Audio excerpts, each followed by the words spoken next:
Hey everyone, it's Chaosfold here. I just want to do an apology for the lighting, and if the camera is shaky, I'm just holding it with my hand right now. Like the title said, I wanted to talk about the vampires in my SD story and how they work in my world. And I'm just going to do a quick introduction of each of the characters if you don't know them. So this over here is Jace, and he's not a royal vampire.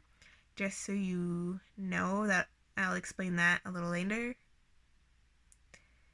He was turned by Pierre here, who is a royal vampire, and then his son here is Richard. And then here on the end is Cal. So those are my vampires in my crew. So I'm just gonna tell you some facts about the vampires in no specific order.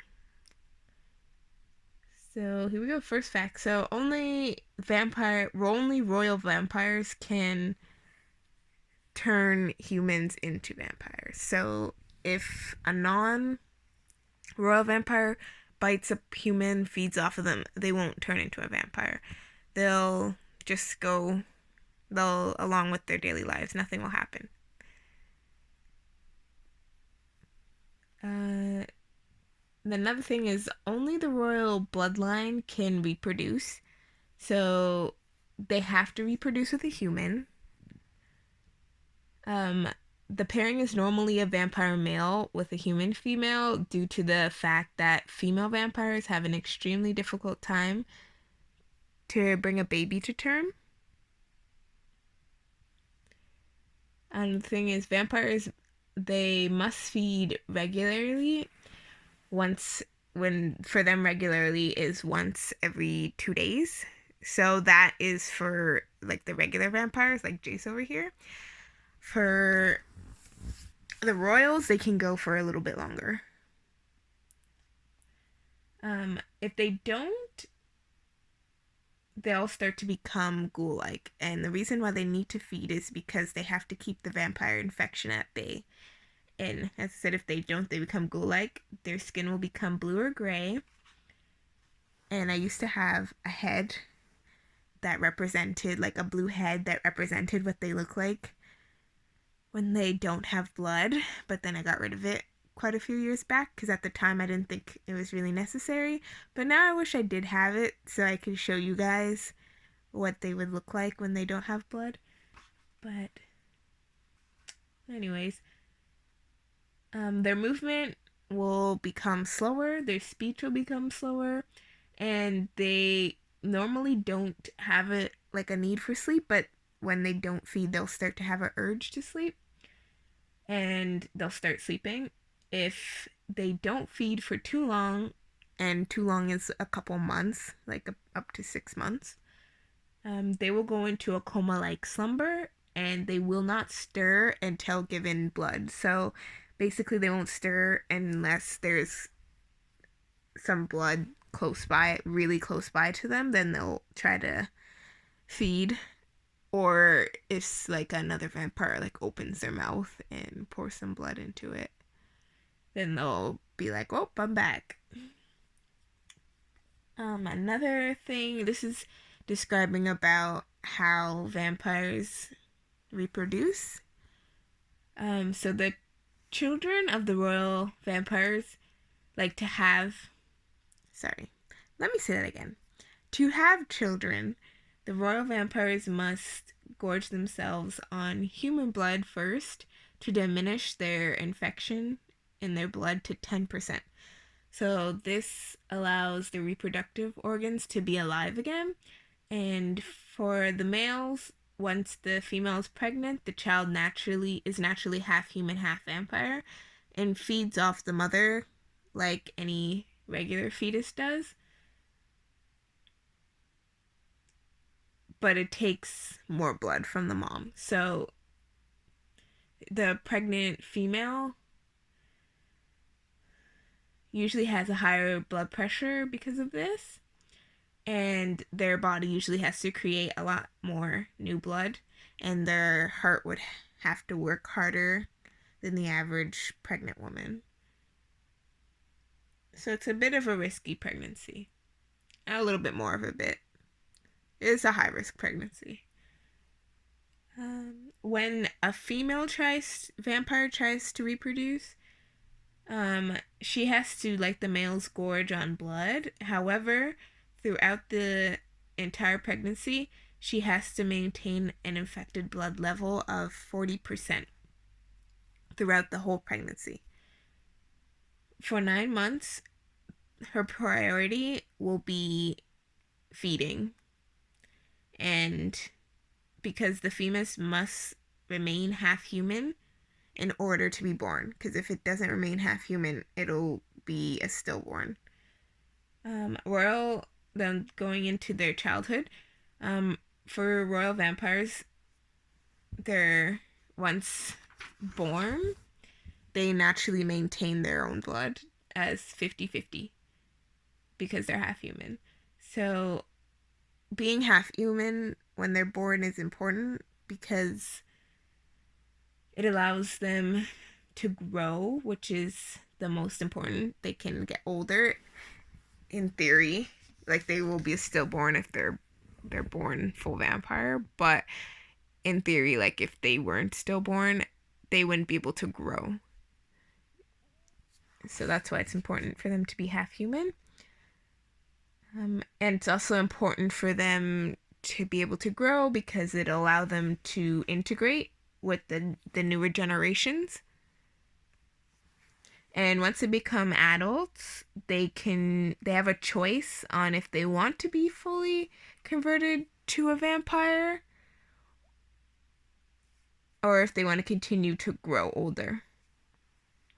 So most of the vampires, like 95%, if not more, choose an age in their 20s or 30s to be changed into full vampires.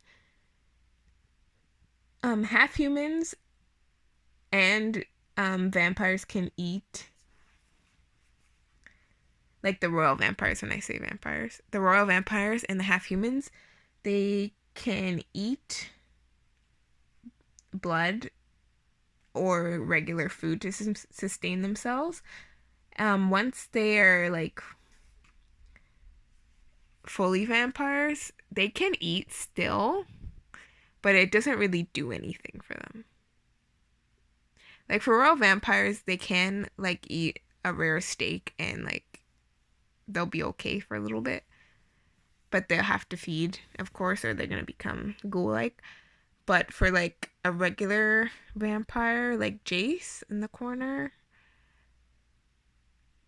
eating food, he can eat food all he wants, but it's tasteless and it doesn't do anything. It's just so yeah, he doesn't prefer to do it. He just does it to fit in, basically. So vampires, this is about killing, how they die. So the vampires that are not royal can be killed relatively easy. Just a stake in the heart, holy water, um, silver slows their healing, like pure silver slows healing, and but you need a lot of it to kill them. Fire, but you have to. It's very difficult to completely burn them.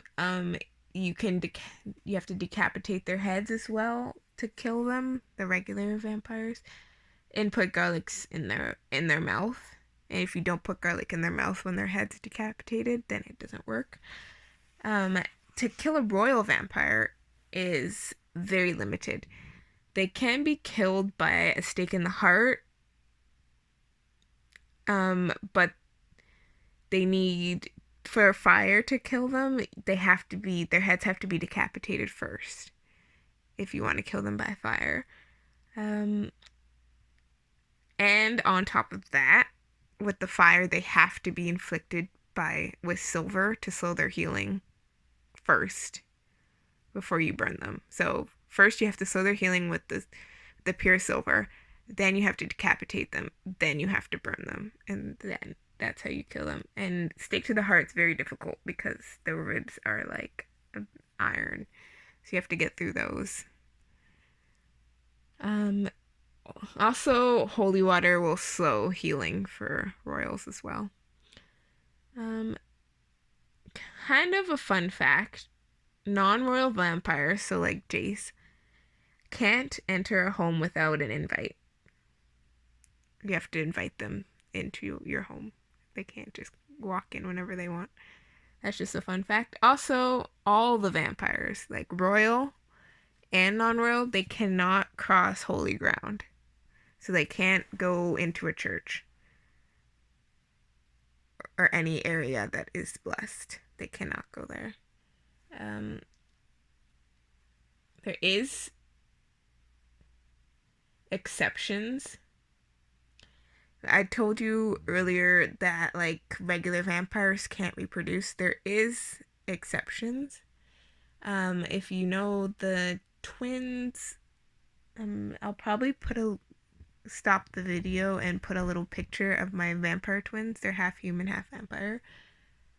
Um, their father reproduced even though he wasn't a royal vampire, but he was a one of a kind vampire because he was turned by Pierre over here. He was turned by Pierre when Pierre was a child. So Pierre was half human, half vampire, and that it changes the effect of the bite. So, yeah, vampire children typically do not bite because they're kids. They don't really have an urge to bite. It's, um, but fun fact, Madeline does bite, and there will be definitely a photo story about that and what happens when the half human bites children, or the half human, half vampire bites. Okay. We'll get into all of that another time. So, another thing, being bit by a royal vampire doesn't automatically turn you into a vampire. You have to be bitten with the intent to be turned. So, this allows the royals to feed off prey, the same prey multiple times, which a lot of royal vampires do keep, air quote, pets, which are just humans that they feed off of, so they don't have to go hunting. They could just take them and feed off of them whenever they want. And I'm pretty sure I explained it in one of my SD stories that these two, how they have a company and it's a vampire run company, but they do have humans who work there, and they have like a system implemented that the human workers just normally are fed off of by the vampires that work there, and that's just like a normal thing. Yeah. um, let's see.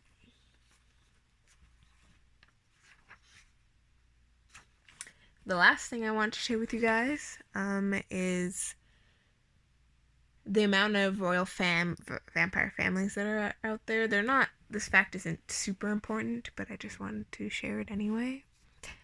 There's about 30 families of royal vampires. And the total amount of relatives in each family is unknown, though. So,